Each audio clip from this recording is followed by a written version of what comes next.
Okay, good afternoon and welcome. Um, this is a class I've wanted to be part of for quite a while, in part because I'm an N.T. Wright fan. Tom Wright is someone whose academic and church career I've followed closely. He was a well-known, I think Oxford professor, then Bishop of Durham, which is one of the senior bishoprics in the Church of England, and then retired early and moved up to Scotland to my alma mater, to St Andrews, and ended his teaching career at St Andrews, and now has retired, and instead of teaching students is producing materials like this. He is a very gifted church historian of the early church, and also an incredible interpreter of Paul.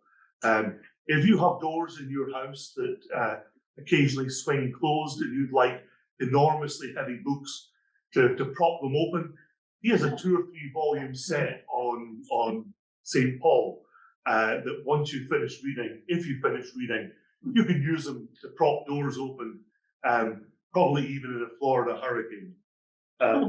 He was not at St Andrews when I was there. I think he was still Bishop of Durham at that time, but I wish he'd been there because I do like the man immensely. The title is The New Testament You Never Knew, Exploring Context, Purpose, and Meaning. So you can guess from that we're not going to crack open the Bible and go through chapter and verse. That's what's called a Bible study. And this isn't a Bible study. This is a Christian ed class. So I think he does a very good job of doing exactly what comes after the colon. You know, the title of the book of the course is The New Testament You Never Knew, colon, exploring the context, purpose, and meaning of the story of God. That's what we're going to do together over these several weeks. The context, purpose, and meaning of the story of God. So that if you're inspired by what you hear in these classes, then the expectation is you can be guided by the study guide, but you can also yourself, in your spare time, dip into scripture. I recommend getting the study guide. There is available Kindle and hard copy through Amazon and Amazon Prime, I think. It's only $12 or so. So depending on where you live and where they're stashed with Amazon, probably here in a day or two. And the ISBN number for the book is listed on the website and in that little Christian education brochure. It's not essential, but it's a nice thing to have. Okay, any questions before we dive in? Okay, then the last thing to remind you is we all have busy lives, and I know it's almost impossible for someone to be available the same day each week through the multiple weeks of this class. In fact, I'm not going to be available next week. At least I think not. I will get word out to you to confirm that. But because we record these classes, because we then archive them on the website, you'll be able to dip into anything you've missed or anything you'd like to watch again. And it may even be that I can record next week's class and have it available on the website before next week even rolls around. But just to illustrate how busy lives are and how difficult it is to carve out the same time on the same day of the week, 8 weeks in a row, at any time of year. Okay, so the flow of the class will be the same each week. We'll start with questions based on the previous week, issues that may have popped into your head since we saw each other last. We'll watch a video. Each video segment is about 25 minutes, and then we'll talk. We'll use some of the questions that they lay out in the study guide, or even just some of the points they make in the study guide, and that will engage us in conversation. And if we're doing this correctly, the folks online will be able to join us in those questions and answer sessions also. I think that's it, but I reserve the right to be wrong. So let's watch the first video. The first video is titled The Books of the New Testament. Ladies and gentlemen, the first video.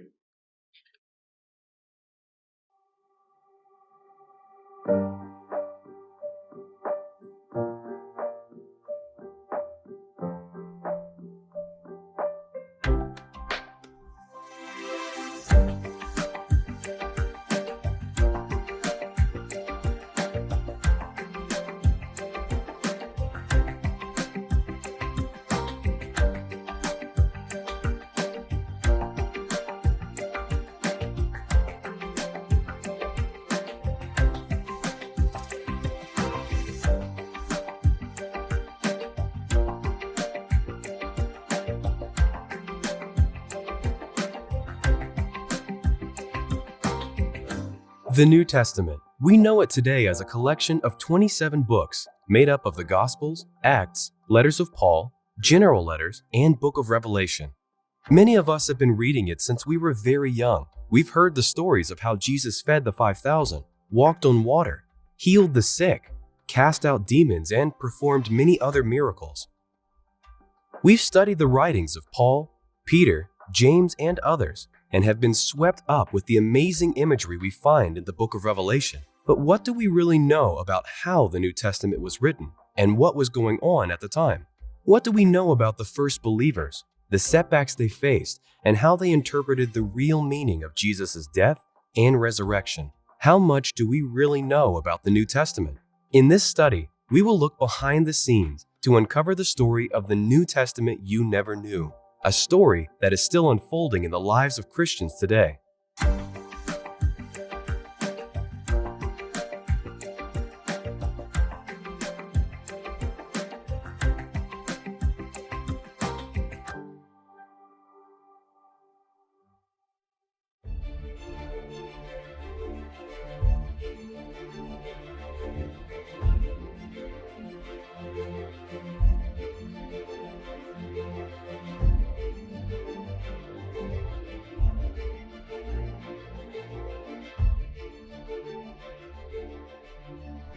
We've obviously got our own personal stories about how we first came across the New Testament, but why should anyone be interested in the New Testament?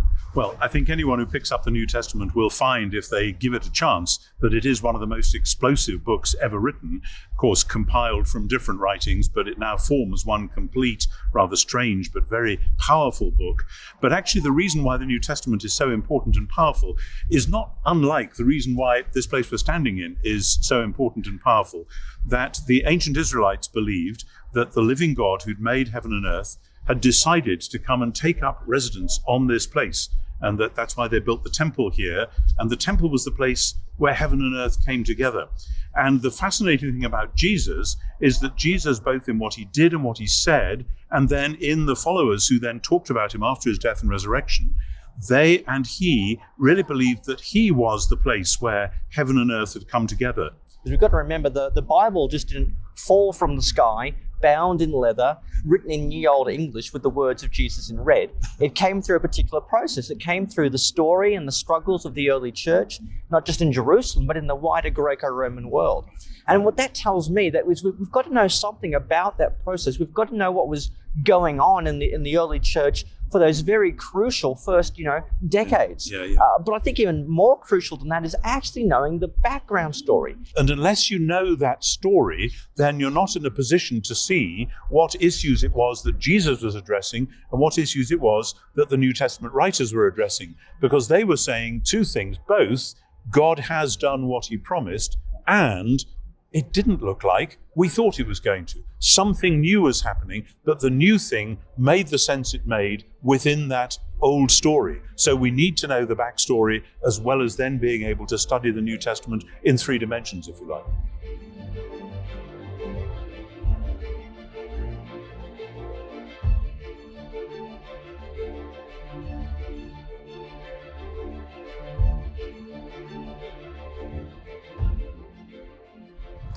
The first part of the New Testament we of course want to look at is the Gospels, 4 biographical narratives about Jesus. And these are important because they link the Old Testament story, the story of Israel, to the story of Jesus. Now, why would someone write a gospel, a biographical narrative about Jesus? There's probably a number of reasons. First of all, the Gospels began to be written probably about 70 AD, when the first generation of disciples and eyewitnesses were beginning to die off. So writing a gospel became a way of putting their testimony, putting their witness to Jesus in literary form. And they probably had some other purposes as well. For example, the Gospels are very conducive to being used in worship, something to be read during church services. They're very helpful for instructing people on how to be a follower of Jesus as well.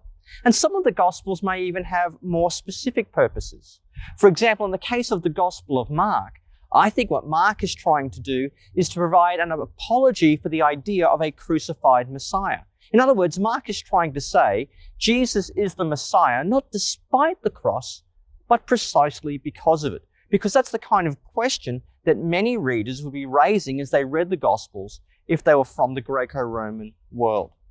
The other thing you should know about the Gospels is we have 4 of them. The first 3, Matthew, Mark, and Luke, they're called the Synoptic Gospels because they can be kind of viewed together in that they cover a lot of similar content. Now, John is a bit different to the Synoptics. He has a different chronology, a different sequence. He has a different feel, a different texture, a different vibe. That's not because he's telling a different story or it's a different Jesus, but he's desiring to highlight the significance of Jesus in his own specific way. So he interprets Jesus, particularly in light of Jewish wisdom tradition, saying that Jesus is the Word of God, the wisdom of God. He's the Logos, the Word made flesh. And he focuses on other specific themes as well, like Jesus and the temple and eternal life. Now, after the Gospels, we obviously have the book of Acts. And that's what tells us what happened next to the apostles in the early church after the resurrection and the ascension of Jesus. And it provides various accounts of apostolic preaching. It documents the careers of Peter and Paul in particular. And most importantly, it shows how the gospel spread from Jerusalem all the way to Rome, to the very heart of the Roman Empire. So the Gospels and Acts together give us the story of Jesus and the apostles.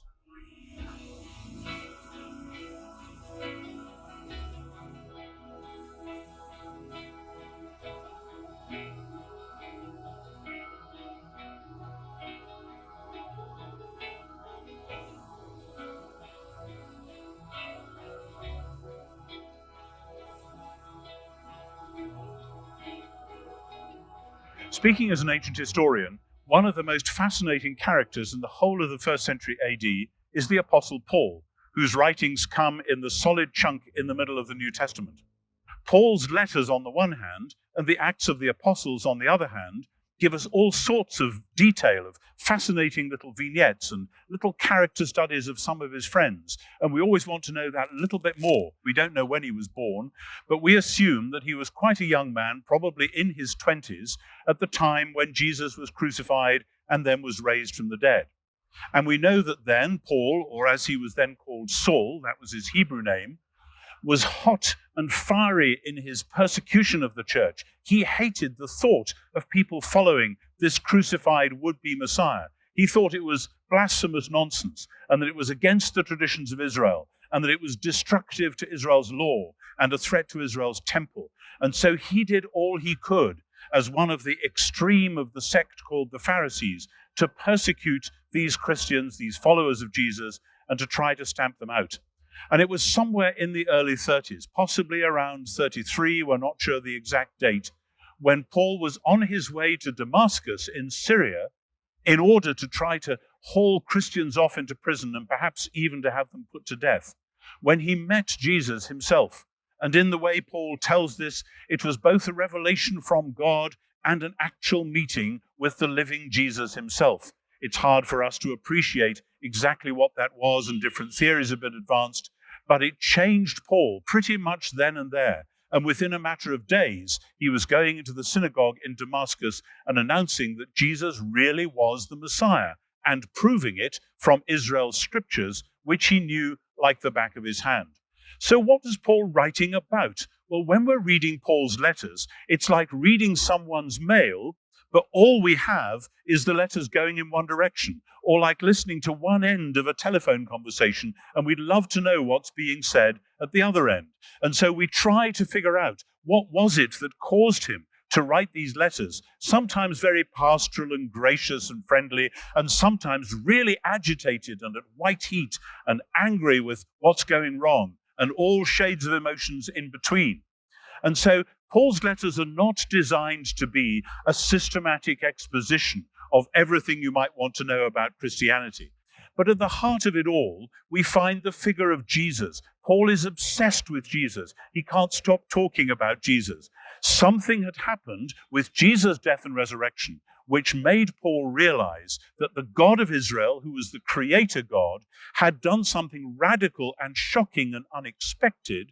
But in retrospect, he said, when I read Israel's scriptures now, I realized this is, in fact, exactly what had been promised, even though I'd never imagined it like this before. So Paul believes that God's new world has begun in Jesus through his death and resurrection.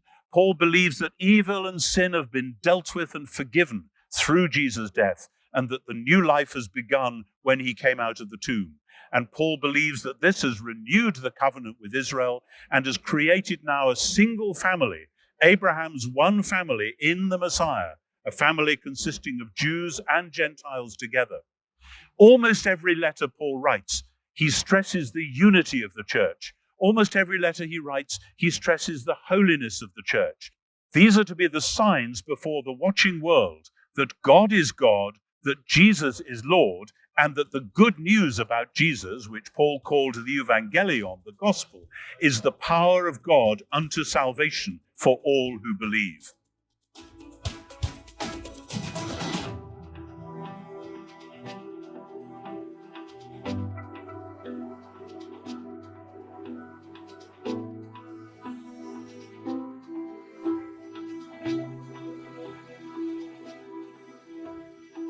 Another segment of the New Testament we need to consider is, of course, the general epistles or Catholic letters. These are a series of letters written to various churches experiencing various trials and circumstances that the authors are writing to.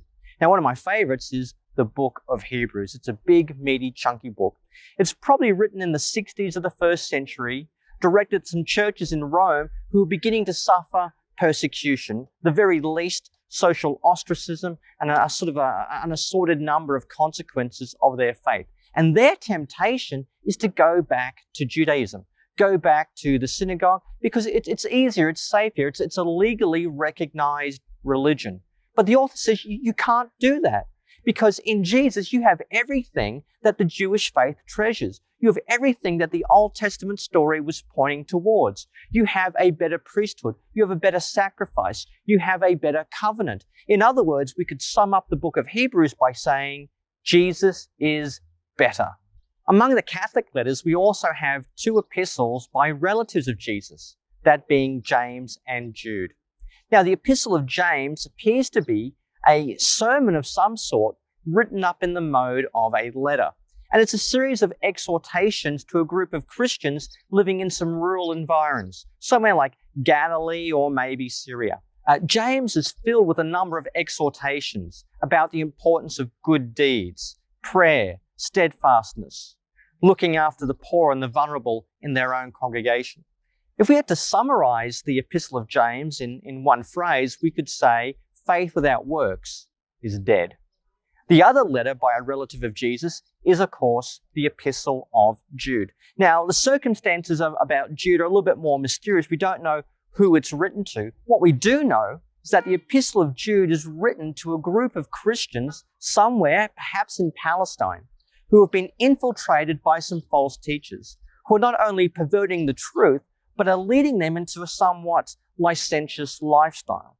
And Jude exhorts them not to go that way, to keep hold and remain steadfast in the faith that they've received. A good one-line summary of the epistle of Jude would be, watch out who you let in.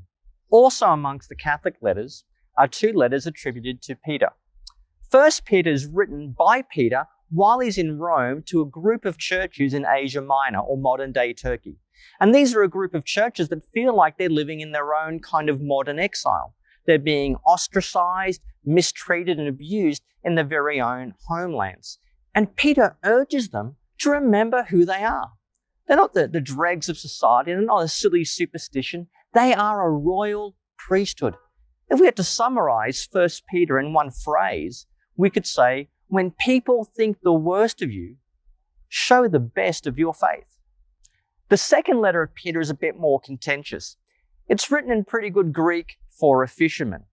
It could have been written by a secretary of Peter, or maybe by someone trying to imitate Peter.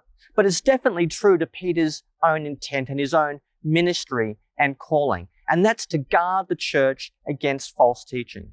If we had to summarize 2 Peter, we could say this: your faith is precious. Don't let anyone pervert it. Also among the Catholic letters are three letters from John, probably John the Apostle. Now, 1 John is a circular letter designed to be sent around various churches in Asia Minor, that's modern-day Turkey. 2nd and 3rd John are written to specific people. 2nd John is addressed to the elect lady, and 3rd John is written to someone called Gaius. And those letters are dealing with some very specific leadership problems that are taking place in those churches. But if we take the 3 letters together, they've got some wonderful themes about the importance of love of God, love for others, themes of holding to the truth. If we wanted to sum up the Johannine letters, the letters of John, we could say, keep the testimony of Jesus and remain true to the love of God.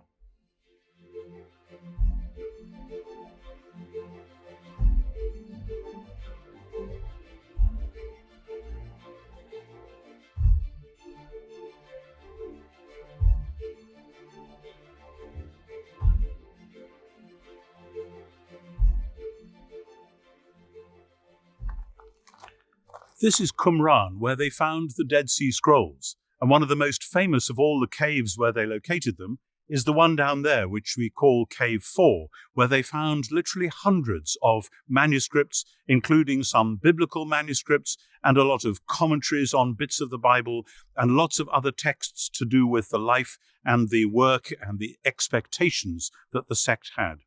The scrolls were hidden here before the Romans came in at the time of the Great Revolt between 66 and 70 AD.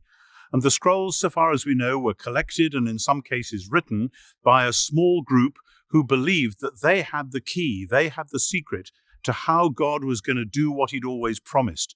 And the scrolls are full of strange allegories and strange types of exegesis of Scripture, and full of symbol and myth and stories, as a way of saying, let's imagine that this is how it's going to be when God finally does what he's promised us he will do. Now, the last book in the New Testament, the book we know as Revelation or the Revelation of St. John the Divine, is in some ways a very similar book to some of the books that we found here at Qumran. But instead of looking forward for something that God was going to do, the book of Revelation constantly looked to how God was going to do what he'd always promised. And the scrolls are full of strange allegories and strange types of exegesis of Scripture, and full of symbol and myth and stories, as a way of saying, let's imagine that this is how it's going to be when God finally does what he's promised us he will do. Now, the last book in the New Testament, the book we know as Revelation or the Revelation of St. John the Divine, is in some ways a very similar book to some of the books that we found here at Qumran. But instead of looking forward for something that God was going to do, the book of Revelation constantly looked as a way of saying, let's imagine that this is how it's going to be when God finally does what he's promised us he will do. Now, the last book in the New Testament, the book we know as Revelation or the Revelation of St. John the Divine, is in some ways a very similar book to some of the books that we found here at Qumran. But instead of looking forward for something that God was going to do, the book of Revelation constantly looked... How we can see everyone. I'm going to rewind us metaphorically anyway back to a sort of quip from the Australian guy.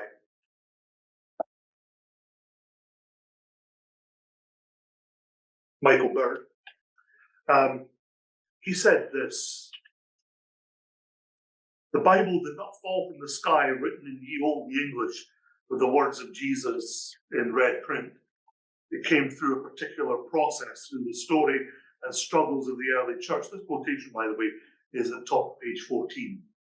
The Holy Spirit drew it together from the diaries they were keeping, the sermons they were preaching, the problems they were facing and seeking to solve, and the faith they were striving to live out each day.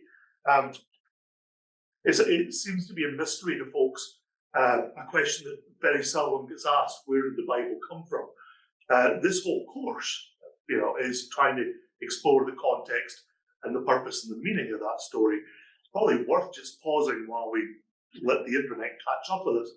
That there was actually a process. It wasn't an official process, but there was a process whereby the New Testament formed. At the time of Jesus, when he quotes Scripture and names it as Scripture, when the New Testament writers say things like, all Scripture was inspired by God, they're not meaning the New Testament. There is no New Testament at that They're reading the Hebrew scriptures, the Old Testament. So how do you form the canon, the what's in, what's out of the New Testament? And it was a process over a couple of hundred years. There are lots of things written at the same time as the New Testament is being written that didn't make it in. You know, communities would say, well, it's not scripture to us because we've never encountered it before. Or, it's only really used in worship in that one little community over there. They're the only people who think that's sacred text. So if it wasn't in widespread use, that was a sign to the early church that it probably wasn't reliable. Then the Council of Nicaea happened, from which we get the Nicene Creed. And that council decided a few things. One of the things was, who's Jesus? Is he only a man or only God? Or, spoiler alert, this was the answer, fully human and fully divine at the same time. Well, once you decide what right teaching is, even if you don't intend to, you've just defined what wrong teaching is. Wrong teaching is, by definition, anything that isn't right. And so long as the church hasn't decided formally what's right and what's wrong, it's difficult to say whether the contents of an old piece of writing is sacred or profane, But once the Council of Nicaea happens and people generally agree, with a willingly or with a dagger pointed in their heart, but once people generally agree what the truth about Jesus is, you can then detect wrong teaching. Once you've defined orthodoxy, everything else is heterodoxy. And once you've pointed out to someone that what they believe is heterodox, and they persist in it, then you have heresy. So once you've defined a few things about Jesus, and the Council of Nicaea took that a long way down the field, you can look back at those old texts and say, well, this obviously isn't scripture because it's not teaching the truth. Also, great weight was given to books and writings that were very old. If it had just been written the year before, then might be inspiring, but it's probably not scripture. But if it's old, if it's been around the church since the early days of the church, that lent more weight to it, and especially if tradition said it was written by an eyewitness.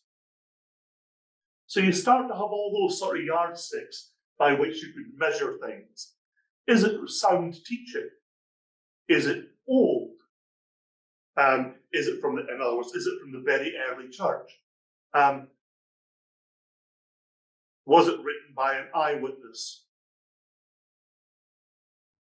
Lists are all over the place of early church communities and what they thought was in and what they thought was out. And no formal vote was taken, really. In fact, it's stated probably accurately that the New Testament canon, what's in, has never been formally closed by a vote of an ecumenical council or a pope or a Lutheran congregation in Florida. But what you see is a remarkable convergence over the decades of the lists that church leaders, the church fathers, wrote down to say, these writings are sacred. Until finally, the New Testament as it exists now is pretty much the agreed upon list by all of the movers and shakers, the leaders and the people of the various Christian communities around the ancient Near East. And that's how it comes to us. Questions on that? Sort of head scratchings or, really, you're serious? That was how it was done? So you can buy books, have one on the shelf in my office, of a bunch of the writings that didn't make it in. some of which are really old. They're not 18th century forgeries, they're genuine documents written in the 200s. But by the late 300s, the canon is pretty much in the form it is now. But it's interesting to read some of those. Some of those have images of Jesus as a boy. One has a story of Jesus falling out with one of his schoolmates and killing him, just by going, "You're dead." And then a hullabaloo ensues, and Jesus says, "That's all right," and touches him and brings him back to life. Another really, that was a cute story, but another story which is cute has Jesus playing in the riverbank and forms a little bird out of the mud and then breathes in it and it comes to life and flies off. There is some really neat stuff out there, but it did not make it into the New Testament. Were any of those with the lost scrolls? I don't know if any were found at Qumran. A lot of them were simply in circulation. Some of them are named and lost, because if you can imagine, you can't just run to the Gestetner machine or the Xerox machine and run off a few extra copies of something. You had to painstakingly copy them by hand. So once ancient texts that were looked upon by some communities as being really great, once they fell out of favor, they got lost, not by a good old-fashioned book burning, but simply by the fact that no one would invest in copying them. Because why would you? They haven't made it onto the list. They weren't being used by Christian communities all over the ancient Near East. And people that really loved them might have made a few copies. The community that really thought them were the bee's knees might have invested in a fresh copy. But, no one's going to invest time and money in copying something that's not going to be used. Yes? How about in the Catholic Bible? Do they have more storage? Do they have more books than our Bible? Only in the Old Testament. Okay. Can you repeat the question? Oh, yes. I'm sorry. The Catholic Church has extra books. Yeah. In the Old Testament. What happened was this. I'll spend some time on this because this is it's a good question. At the time of Jesus, before Jesus, Jews were spreading out all through the Mediterranean, and they didn't all speak Hebrew. They spoke Greek, Aramaic in conversation, but Greek. Greek was the lingua franca. It was the language of civilized people throughout the Mediterranean world, and at that time, the Mediterranean world was the known world, so the whole world. So the rabbis made a translation of the Hebrew scriptures into Greek, and it was the work of 70 scholars, so it was called the Septuagint, of the 70 scholars. And when Jesus quotes the Hebrew scriptures in the Gospels, he's quoting the Septuagint. After Jesus' death, resurrection, and ascension, and fast forward a period of time, the Jews in the Mediterranean world start to say, we don't particularly like this translation anymore. We think we could do better. And besides which, these Christians keep quoting it. We need to go back to the Hebrew. And the Septuagint kind of died off. But the Septuagint had those extra books in it. Fast forward to St. Jerome. Jerome decides that the Christians need a translation of the scriptures. So he translates it into Latin, because by that time, that's the lingua franca of the Christian community. So what does he translate? He goes and gets the Septuagint and translates it all into Latin. And he translates it into a common Latin, a Latin of the people. And we talk about vulgar language we mean off color. We mean, swearing and dirty jokes, that kind of thing. That's vulgar. But vulgar literally and originally simply means common. So St. Jerome's translation is called the Vulgate. Anyone who's a recovering Catholic will know that word, the Vulgate.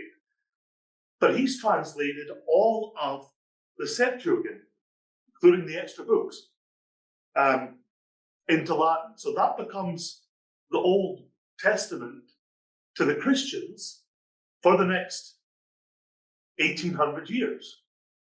Now, in the meantime, the Jews are saying, and the other thing about this Septuagint, while we're complaining about this Septuagint, the other thing about it is it's got all these books in it that I don't think we ever really agreed was in. And so they have their own sort of version of Nicaea, although scholars sometimes debate whether that Jewish council really did what we think it did. But according to Christian tradition, this Jewish council ordered the new translation, ordered the remaining in Hebrew, and also said, here's all these books. They are the Hebrew scriptures. And these other books are all edifying, but they're not scripture. That was the position Luther took, by the way. So fast forward now to the Reformation. Luther translates the Bible into this newly invented language called German. Luther is one of the fathers of the invention of the modern German language. People have copies of his letters going out all over the parts of the Holy Roman Empire, which is what eventually becomes Germany. Although there is a Lutheran scholar that said the problem with the Holy Roman Empire is it wasn't holy, it wasn't an empire, and it wasn't Roman. Other than that, it's a good title. So the Holy Roman Empire, all these city-states, principalities, and little mini kingdoms that make up the Holy Roman Empire, which by and large all come together thanks to Otto von Bismarck and the Kaiser into modern Germany. Luther invents the German language. He writes to all those places. What do you use in your area for sausage? What do you use for light colored beer? What's the name you give to the children of your brothers and sisters? And really takes court German and street German and some regional variations and almost single-handedly creates the modern German language. When he translated it into German, what language was he starting with? He was starting with Latin and Greek. Okay. Latin, Greek, and Hebrew, depending on what he had available. Okay. Which is what everyone does. Yeah. So anyway, he translates the whole kit and caboodle finally into German, including the extra books, and writes commentaries on the extra books, and delivers lectures on the extra books, and quotes the extra books in his writings to justify what he's saying. However, he draws the same conclusion that the Jews did.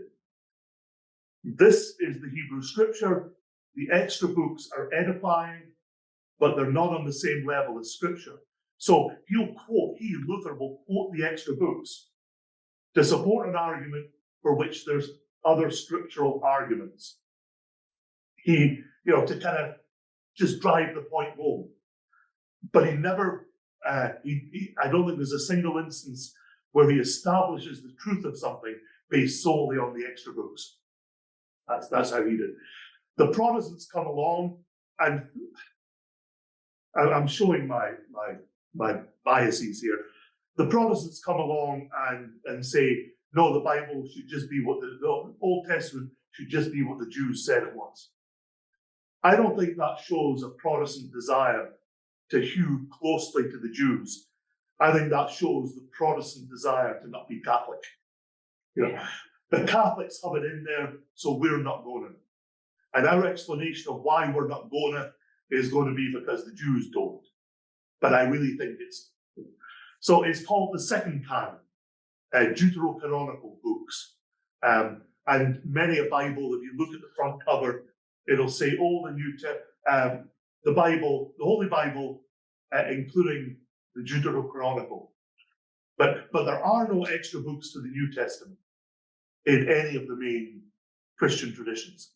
I say main Christian traditions because, yes, the Mormons have a whole other set of books written on gold tablets buried in upstate New York, but regular Christians don't.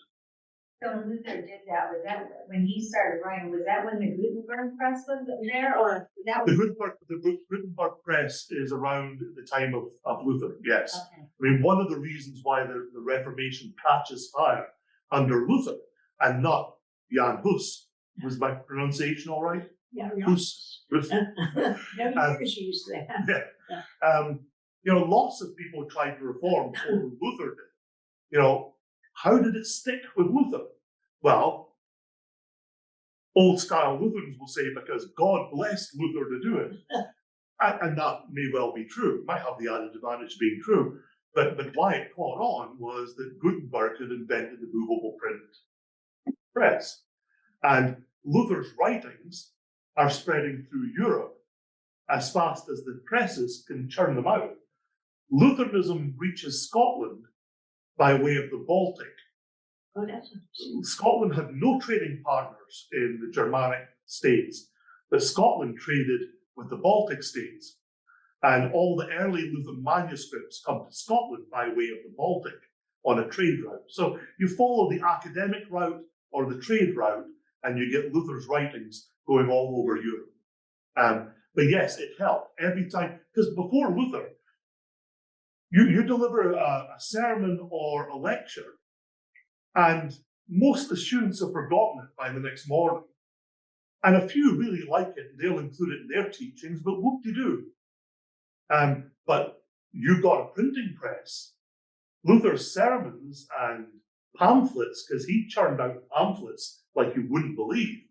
His pamphlets are flying off the shelf for, a poor person couldn't buy one, but a middle-class person could buy one. But a poor person probably couldn't read it either. So Yeah. Okay, anything else about the formation of the canon? Luther, however, did not work in isolation. There were other reformers at the time of Luther who I think helped to keep him straight. Oh, yes. If Luther had had his way, the book of James would not be in the New Testament at this point. No, neither would the book of Revelation, although he latterly came to like it. The same book of Revelation we're never going to hear the end of the lecture about.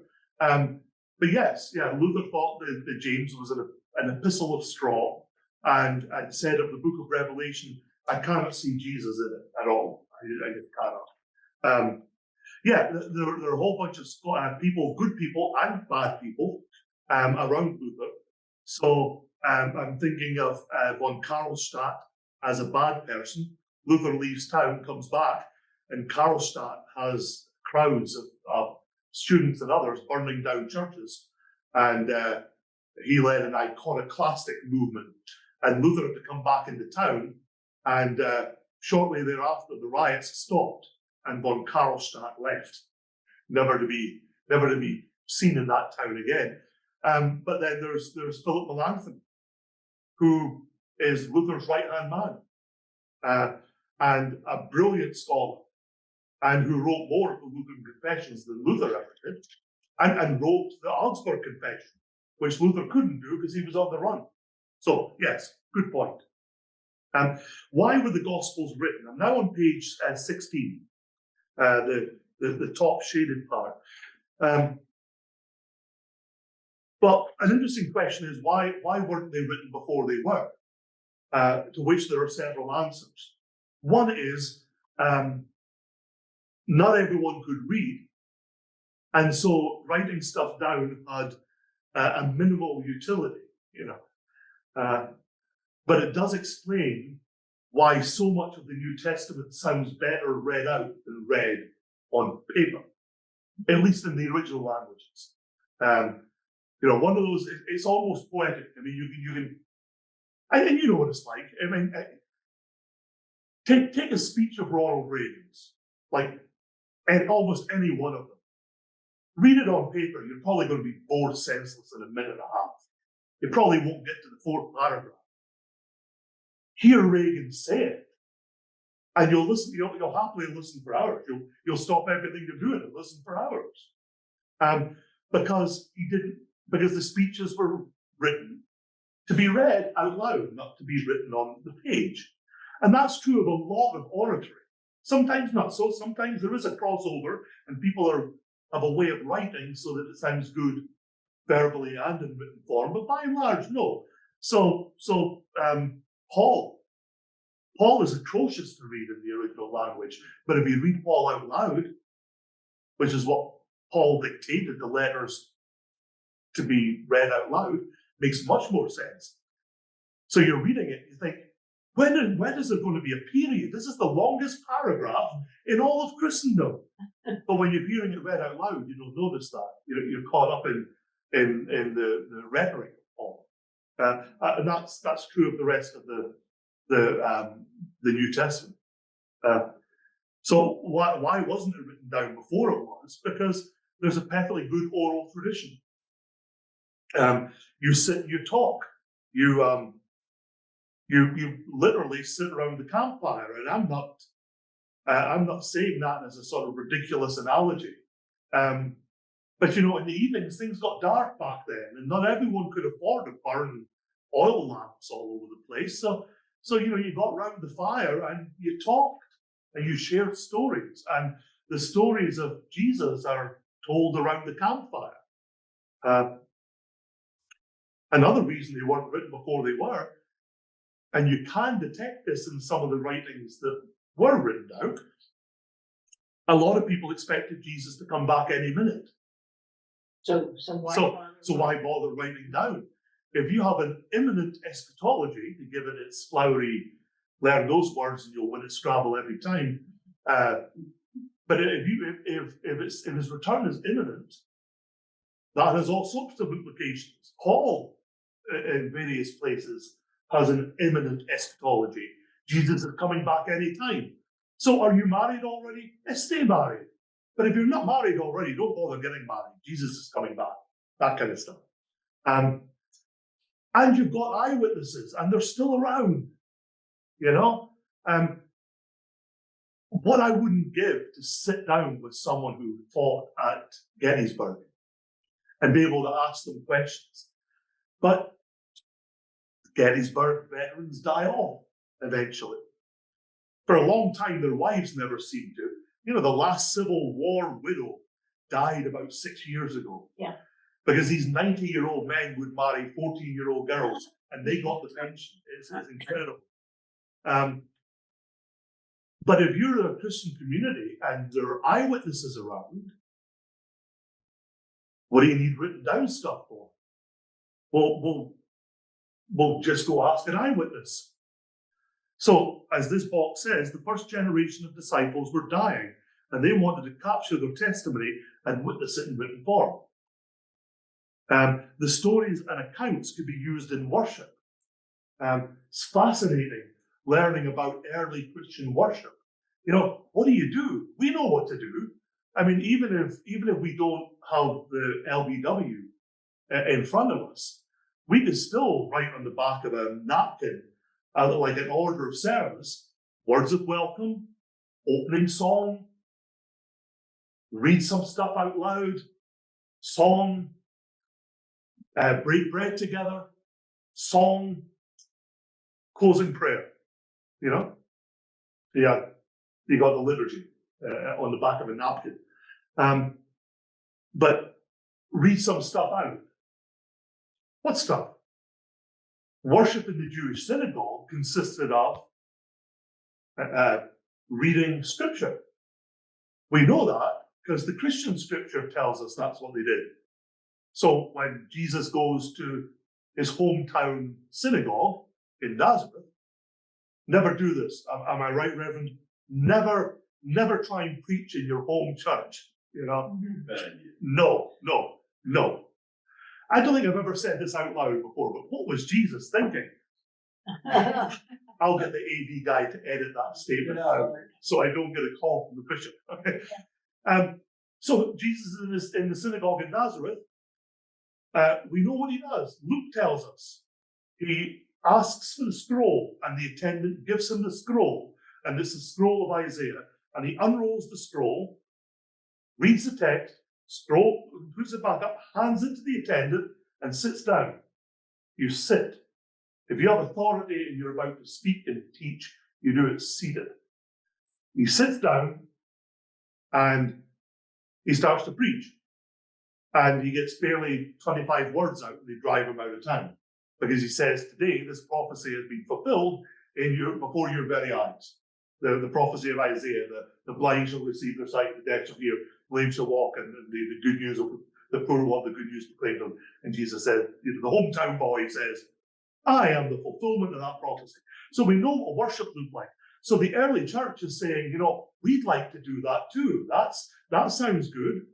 We know what to sing. We'll sing the Psalms. That's the Hebrew hymnal. Why not? We'll sing the Psalms. And hey, we come out of the synagogue. The early Christians are Jewish. So we'll have something from the Hebrew scriptures because we've reverse engineered that. We're looking back in the scriptures.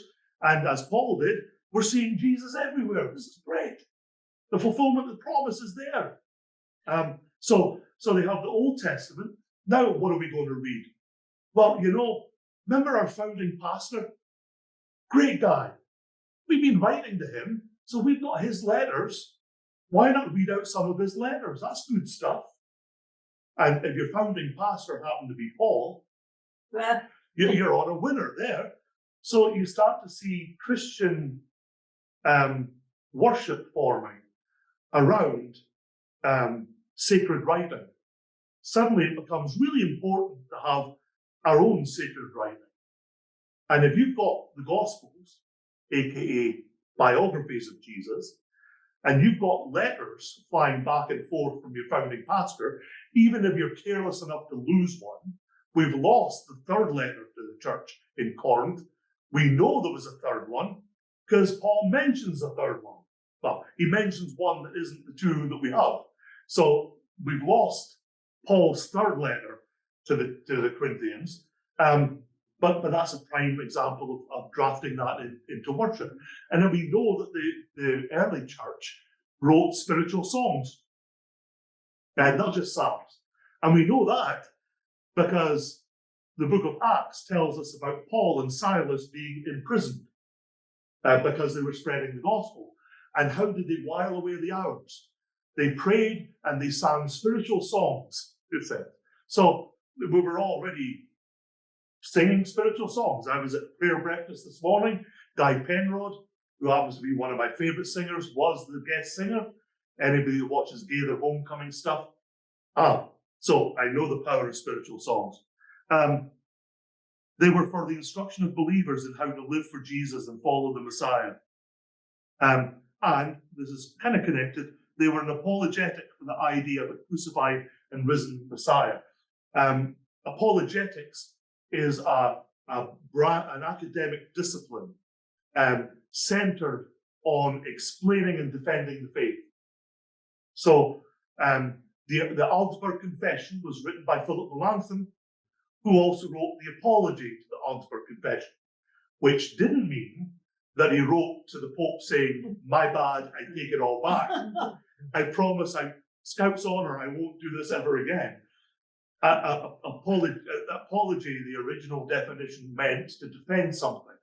And so apologetics is the defense of the faith. The apology to the Augsburg Confession is actually the defense of the reasoned argument in response to the criticism of the Augsburg Confession. So those two last points as why were the Gospels written down. Now you're starting to have to teach people. And you want to teach as one that has authority. And the stories themselves, at a certain point, the early church decides doesn't cut the mustard. Because we're now starting to ask more and more questions and deeper questions. And answers must be provided. And the answers are found in these sacred texts written by people that knew more than we did. they were closer to the events, or they were eyewitnesses, or they have access to other sources. So,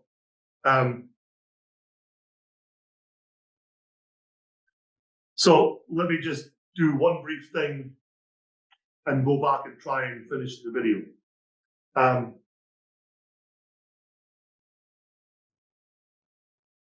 So most scholars believe that Mark was the first gospel to be written. Matthew is the first one in the Bible because his is the most Jewish of the Gospels and forms an absolutely ideal segue from the Hebrew scriptures into the Christian scriptures. If you're moving from the Hebrew scriptures into the Christian scriptures, by George, by Matthew, what a great way to start, because he's full of Jewish imagery and is attentive to the Jewish aspects of Jesus and his life and the community. Not at the expense of the gospel, but a wonderful segue into the New Testament. Mark is believed to be the first. It's the shortest. It's written in the least flowery Greek. He must have been educated, but he wasn't terribly well educated. It's not very polished. It's not very impressive. It's very basic. Where I would take 10 words to say something, and John in his gospel would take 20, Mark will do it in 4, that kind of stuff. The other reason they think Mark was written first is that Matthew and Luke have all of Mark's in theirs. How do you explain that? The easiest way, Occam's razor, the easiest explanation is the true explanation. They had Mark's gospel when they were compiling theirs. And they lifted Mark's gospel and put it into theirs. Okay? A question about this course. Yes. Does N.T. Wright and his co-writer there, do they go into the sources at all of the gospel material? No, that's why I'm doing it. Yeah, very good question. They don't. They're going into context, which is why I'm not advanced to do a little bit of a deep dive in this one, because I think it sets us off well. And of course, because I'm winging it, because I ended up with an extra 20 minutes because of, as Alan says, because of the curse of Revelation. You didn't actually say it. Putting words in your mouth, you're sitting right there. So all of Mark is in Matthew and Luke. And then Matthew and Luke have a whole bunch of stuff in common with each other. Nobody knows where it came from. Quelle. Because it didn't. Quelle. We call it the Q source, from the German word Quelle, or source. It's lost. We don't know we don't know where it is. But they obviously had it, and they both had copies of it, because they both have it in their gospel. And it's not in Mark's. So they have a shared source that's now been lost. And then Matthew and Luke have some of their own unique stuff. That's how it's made up. So logically, there's Mark, and then there's Matthew, Luke at roughly the same time. I'm not saying simultaneously. I'm not saying they were in different parts of the country at exactly the same time, but close enough. Close enough for Gospels, hand grenades, and horseshoes. Close enough. Then, much later, around the end of the first century, John the Divine.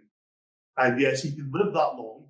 If we think of John the Divine as John the beloved disciple, the one who was very boyish, very young, who rested his head on Jesus' shoulder at the Last Supper, John the Divine writes his gospel account at the end of his life, towards the end of the first century.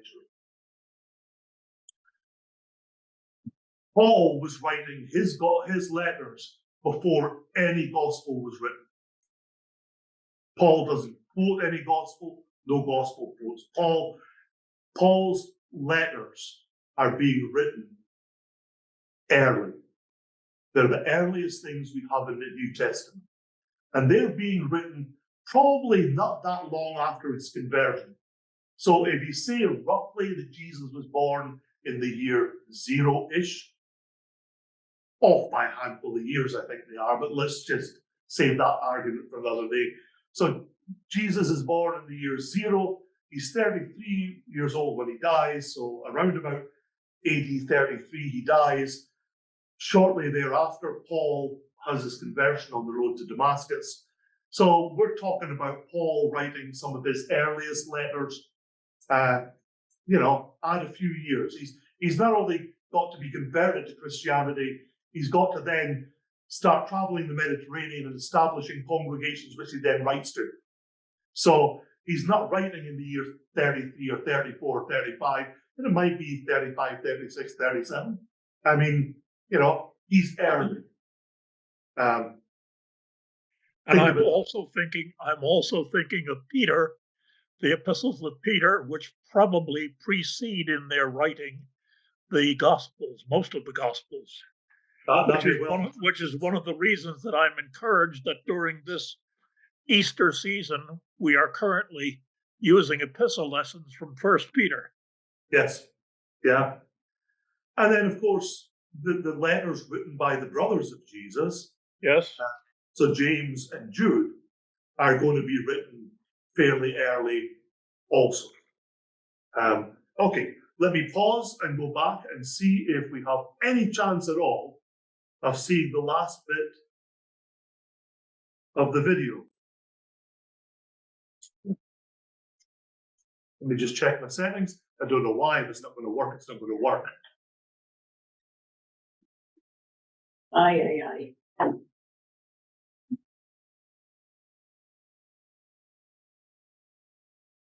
I can't tell you how annoying this is. You need to put a penny on the tone arm so that the skipping stops. Yeah.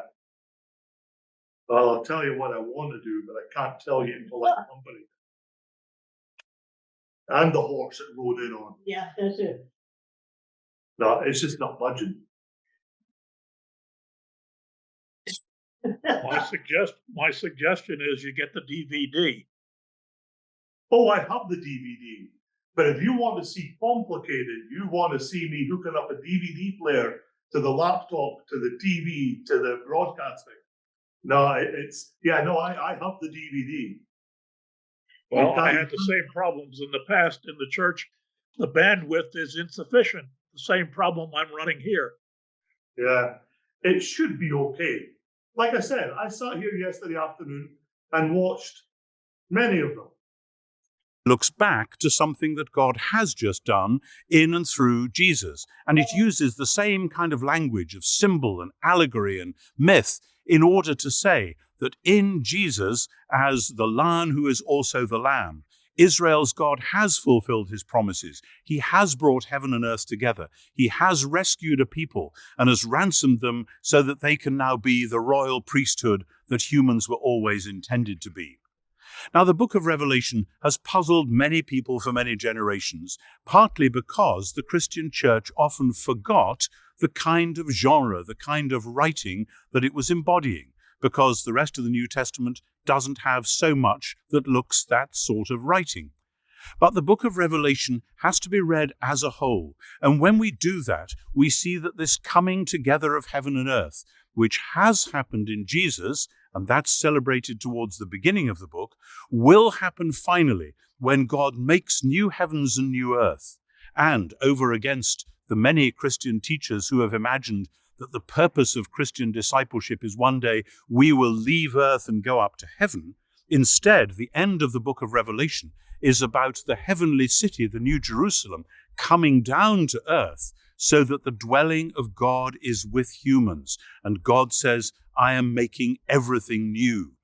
Somehow between the beginning and the end of the book of Revelation, we have to hold together all the other things that are going on. The book of Revelation contains many layers, many images, which are supposed to be looked through as much as looked at, in the way that you look through the different lenses which give color and form to the picture you're looking at.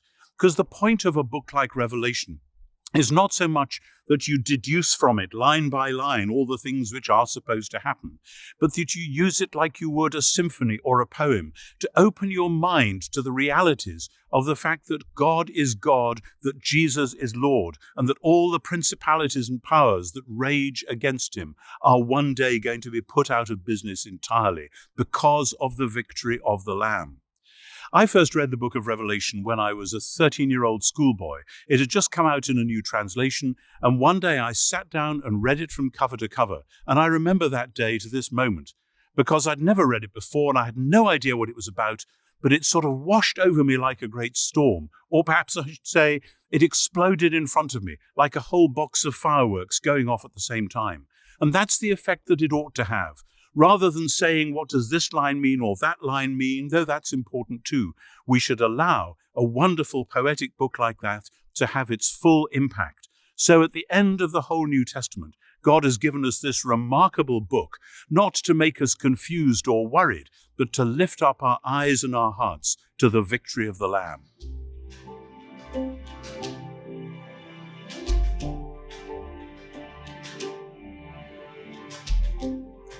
We've spent the day talking about the New Testament, what it is, mapping the major components of the New Testament, and that leads to another issue.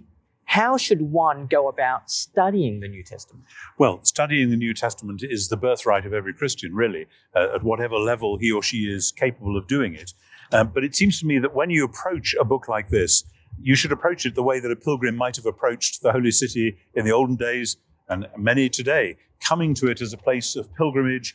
And so coming prayerfully, coming reverently, coming with excitement. I mean, imagine the Psalms that talk about people excited because at last they're getting close to Jerusalem. That's how we ought to come to it. But of course, as every pilgrim who's ever been here knows, when you arrive there, there's lots of other people who've got sharp elbows and they're trying to do it their way and they're coming at things from a different angle from you. And so anyone reading the New Testament needs to be simultaneously reverent and expectant and prayerful, and also then aware that there are other points of view. Other people have seen this differently. And we need to read, we need to study, not with a sense of, oh my goodness, we're going to lose everything we've ever thought of. You won't do that, but with a sense that this is how God is actually going to meet us. Because just as in Jerusalem itself, they believed that it was the place where heaven and earth came together, and then as we Christians believe that Jesus is the one in whom heaven and earth came together, so we believe that through this book, this is how we can be people who can experience that coming together of heaven and earth. The whole point is that we are coming to the place where heaven and earth meet, and by the Holy Spirit, that's what can happen to us as well.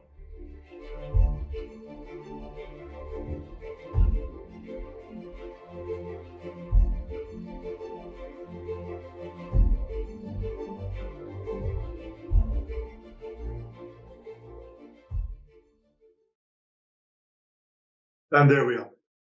Can I make a comment about Yes. something you said before, about the hearing the scripture read rather than reading it? On Sundays, for me, I really like to set aside the bulletin and listen to it being read, which I will admit, I have never sat and read the Bible aloud, like in the privacy of my own home or anything. But there are some of the readers that we have here, I appreciate all of them, but a couple even in this gathering right now, that I can hear it, not just hear it, I can feel it how I hear it, and I love that. It's I should go back and just actually read it aloud, scriptures myself. Yeah. I think I remember when cassette tapes first came out. And in fact, probably in the library, we still have some where, you get a box like this and it's filled with cassette tapes and it's the whole Bible. Mm-hmm. It takes multiple tapes to contain all that. But how exciting that was, and how even to this day, doing the same on a website or a downloadable file or an app, if you get a good reader, just how wonderful it is to just sit down, close your eyes, and listen to someone read it like almost like a narration. Yeah. And you're right. it all depends on who's doing the reading. But just imagine that you're the church in Corinth, okay, which is an incredibly dodgy town. I mean, Corinth has it's the Las Vegas. If Stephen King were going to set a book somewhere in the ancient Near East, he'd set it in Corinth. Corinth used to be used as a what's the phrase I'm looking for? A transit. It would be used as a substitute for like doing a Corinth, or don't go to that place. It's a bit of a Corinth, or I don't care for your language. You're not in Corinth, I mean, it was like that. It was in Corinth. What happens in Corinth stays in Corinth. Yeah. I mean, a really dodgy place. So imagine you're in the church in Corinth, and you really miss your former pastor, and there's no bishops around to tell you can't be in touch with your former pastor anymore. So you write to Paul, and Paul writes back to you. So you can imagine when that letter arrived, the community would be called together. The mailman's just arrived. There's a letter from Paul. Whoosh, church is full that day, and it gets read out.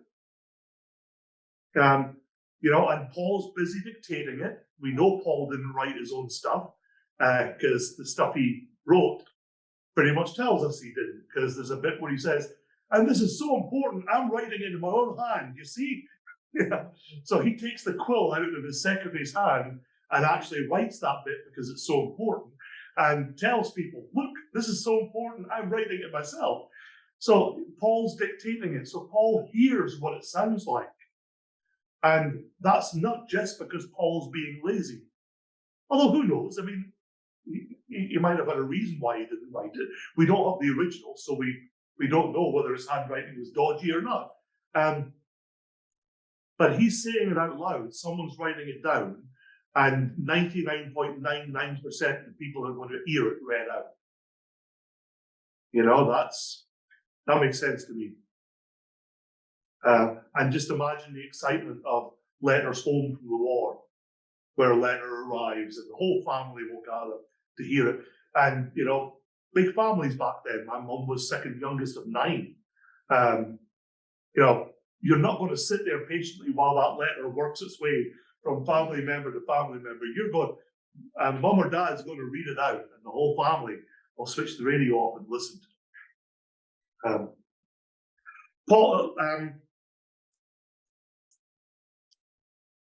Paul is a theologian. I'll maybe end on this bit. That's a point made on page 19.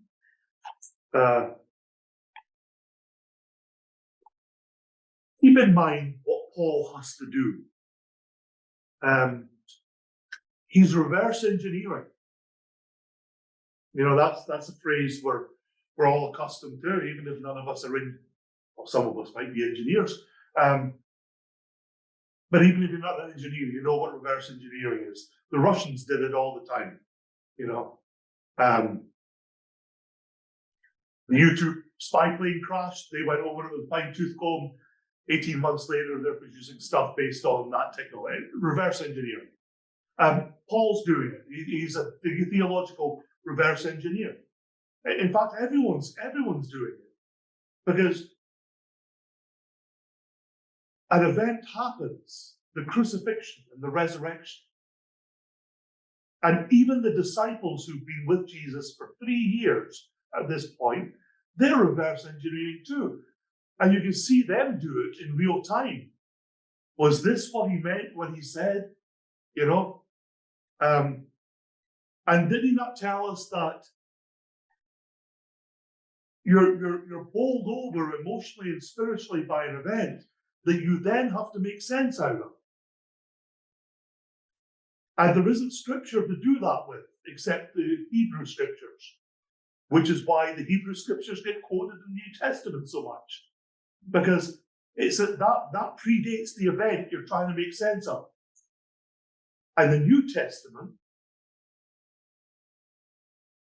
is the result of the disciples And the apostles and Paul's reverse engineering, making sense out of an event that has happened, an event that Paul wasn't an eyewitness to.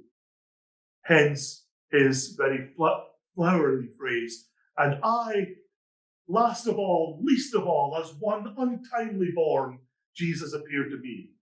You know, Paul never met, Paul only met the resurrected Jesus. They're all reverse engineering as they look through the Old Testament, the Hebrew scriptures, and start to write what I'm sure they would be appalled to discover is now Christian scripture. I know Paul would be appalled. I'm going to look towards my laptop to Pastor Molenhoff, who could probably cite examples of Paul's writing that is, shall we say, colorful, earthy, probably not something Paul would have written had Paul had any idea it was going to turn into sacred text. The theological points, yeah, you betcha, he meant that. He wasn't making stuff up. But, you know, all that stuff about castration and all, no, I don't think Paul would have included that stuff. And he didn't have an AV guy that could edit it out. Like the phrase, I don't know what Jesus was thinking when he did this. No, it's kind of in there. It was in there to stick. Now he's got to edit it out twice. Yeah, now I've got to edit it. Oh, yes, I do. Yeah, Anthony, this point as well. Second time, last time. Okay, any questions based on that first part? And I'm going to hold this silence long enough for you to think of something. That includes people online.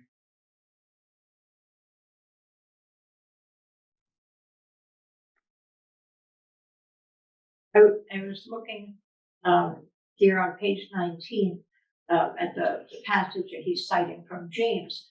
And since it didn't sound totally familiar to me, apparently there's a translation or, I don't know, how to call it, that N.T. Wright had written. Yes. Yeah, and so I took a quick look, and yes, it's available on Kindle.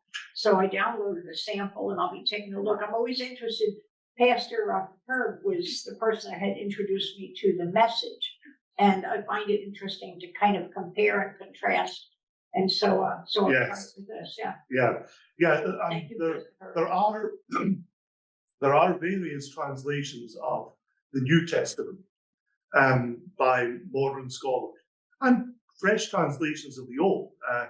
There's at least two great, I think, North American biblical scholars who've released their own translations of the books of Moses, the Pentateuch or Pentateuch. Oh, by the way, you'll really enjoy N.T. Wright. He says Isaiah, the way it's meant to be said, the King's English. The Pentateuch. So you can dip into very reliable but very interesting translations beyond those set piece translations like the NRSV, the New Revised Standard Version, of which there's now a new version, by the way, the NRSV UE, the New Revised Standard Version, updated edition. How about the Message by Eugene Peterson? The Message is wonderful. I really It's a terrible translation to study if you're doing an academic study, but it's a wonderful translation to simply read or to hear something. And this is often what Herb will advise, Pastor Herb will advise, if you want to hear it fresh and just from a whole other angle. Also, if you like Bono, the lead singer of U2, who wrote the preface to the Message. That's his favorite. He and Peterson were friends. Peterson died last year, I think. But the Message is great. It's outdated in some parts because the more contemporary the English you use, the quicker it goes out of style. So I don't know if you've ever tried to read the book of West Side Story. It's ridiculously outdated. You know, we don't call each other cats anymore. You know, that kind of very street language, fresh, new English goes out of date like that. Not really. And so there's bits of Peter's, the John's prologue, and so the word became a person and moved into the neighborhood, as opposed to the word became flesh and dwelled among us. So here and there, and you can't study it because a translation like that takes all the ambiguity out of the text. And to really study the text, you need the ambiguity there so you can wrestle with it. Is that really is that what that word means? Is that, but if you have a paraphrase, which is basically what the message is, you've taken all, when the translator gets to all the difficult bits, translator makes a decision what the difficult bits are saying. But to read, it's wonderful. I've given multiple copies to people over the years. It flies off my shelf. I should get a commission from Crossways. No, not Crossways, now, because of the number of copies I've bought, because I give them away. Watch out though, because a lot of the editions don't have chapter and verse, or don't have verses. It's really difficult to look up stuff that way. But there are a lot of versions that do. I know that we have had a copy in the library. Whether we still do or not, I don't know. We should, because we try to keep one of everything and get rid of the multiples. Well, thank you for your attention. We'll better go, because I know people are signing off online because I've gone over by 8 minutes. If you get the study guide, there are questions that we don't touch upon that you could ask yourself. There's gaps that you can scribble your own notes in. And there's stuff you can do between each week, preparing for the next week or reflecting on the past week. Anthony will have this on the website in a handful of days, hopefully tidied up a little bit. Thank you for your attention, everyone. Thank you. God bless. Go in peace to love and serve the Lord. Thanks be to Thanks God. be to God.